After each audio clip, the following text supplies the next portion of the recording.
बिस्मिल्लाहिर्रहमानिर्रहीम। नात नामे की अव्वलीन इशात आज से तकरीबन 10 बरस पहले अमल में आई और इस वक्त इसका दूसरा एडिशन हमारे सामने है। बज़ाहिर ये किताब नात रंग में शामिल खतूत का मजमुआ है, लेकिन इस किताब की नौइयत का तयन इस कदर आसान नहीं। किताब के इब्तिदाइये में दी गई आरा और इक्तबासात के जरिए इन खतूत की जिहाद का बखूबी अंदाजा होता है। आलिम फाजिल और बाज़ौक़ शख्सियात की बसीरत अफरोज़ गुफ्तगू ने इन खतूत का दायरा नहायत वसी कर दिया है। जो बात इस मजमूए के सरसरी मुताले ही से हमारी तवज्जो हासिल कर लेती है वो ये है कि नात रंग का दायरा कार कहाँ तक रहा है। अगर हम ये कहें कि गुज़िश्ता 3 दिहाइयों का नातिया मंजरनामा इन खतूत के बिसात पर हमें जलवागर नजर आता है तो ये बात अधूरी होगी, क्योंकि हकीकत ये है कि वो अकाबरीन जो नात रंग के आगाज़ पर इसके हमराही बने वो उम्र अजीज़ का एक बड़ा हिस्सा अदब परवरी में गुजारने के बाद अपने अहद के लिखने वालों को इस्लाह व तहसीन से नवाज रहे थे। इस एतबार से देखा जाए तो फिक्री एतबार से ये सिलसिला 30 बरस की ज़मानी तहदीद से आज़ाद होकर बहुत दूर जा निकलता है। नात नामे में तरजीहन उन खतूत को शामिल किया गया है जो इल्मी, अदबी, तहकीकी और तनकीदी निकात रखते हैं।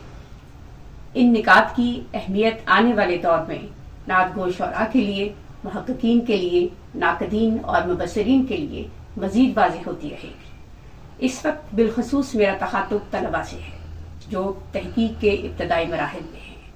अगर आप तकदीसी अदब के तालिब इल्म हैं और तहकीक व तनकीद का संजीदा रवैया अपनाने की ख्वाहिश और ज़रूरत रखते हैं तो इस मजमूए का मुताला आपके ज़हन की तालीम और तहजीब के लिए एक मौसर ज़रिया साबित होगा। इन खतूत में अहले इल्म ने अपना मतबा नज़र बयान करते हुए किसी लिखने वाले की तायीद या तरदीद की है, शौरा के कलाम में अस्काम की निशानदेही की है, तो इसकी वजाहत के लिए उन्होंने दलीलें और मिसालें पेश की हैं जिनके मुताले से आप ये जान सकेंगे कि हम्द व नात के ज़िमन में रद्द व कबूल की ये सतह आम अदबी इख्तलाफात से क्यों कर मुख्तलिफ हो जाती है और इसके मेयारात क्या होने चाहिए। ऐसी तहरीरें, ऐसे खतूत जो इन मवाहस पर मबनी हैं वो मुख्तसर और जामी तहरीर के अंदर ऐसी मालूमात का निचोड़ पेश करते हैं कि जिनको अख़ज़ करने के लिए बाज़ औक़ात तालिब इल्म बीसियों माख़ज़ात से गुजरता है लेकिन कोई मुसम्मम राय कायम नहीं कर पाता।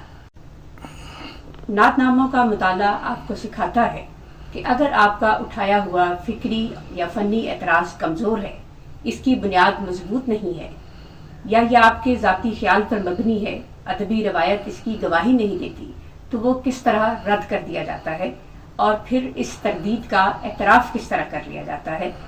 और अगर आपका उठाया हुआ एतराज़ ठोस और बामानी है तो आप इसके लिए दलीलें किस तरह से पेश करते हैं और इसे एतराज़ बराए एतराज़ बनने से किस तरह महफूज रख सकते हैं।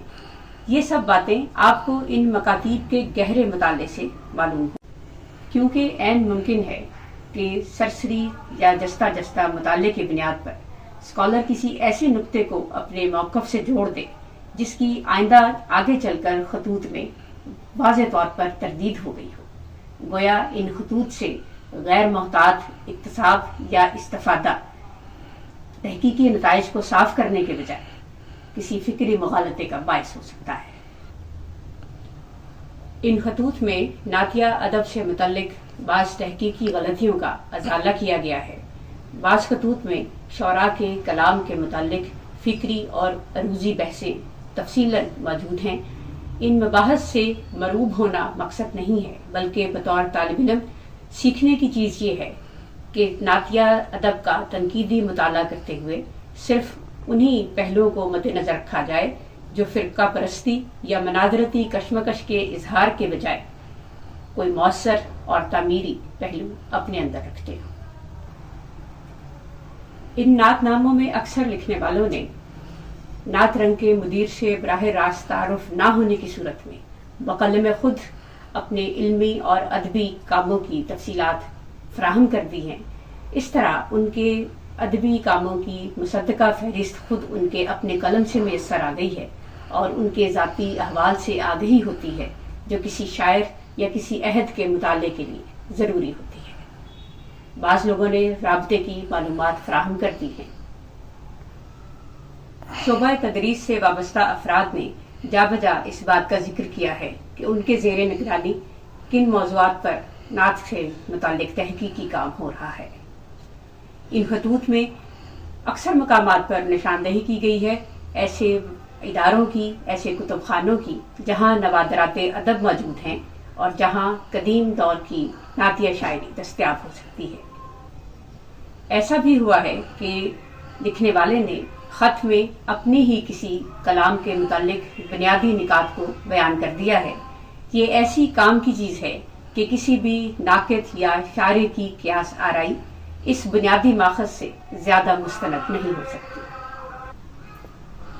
بعض اہل قلم نے نعت رنگ کے مضامین کا محاسبہ کرتے ہوئے متوازن اسلوب کی جس لطافت کو برقرار رکھا ہے وہ آئندہ مراحل میں ایک عمدہ تحقیقی اور تنقیدی تحریر کے لکھنے میں آپ کی رہنما ہوگی۔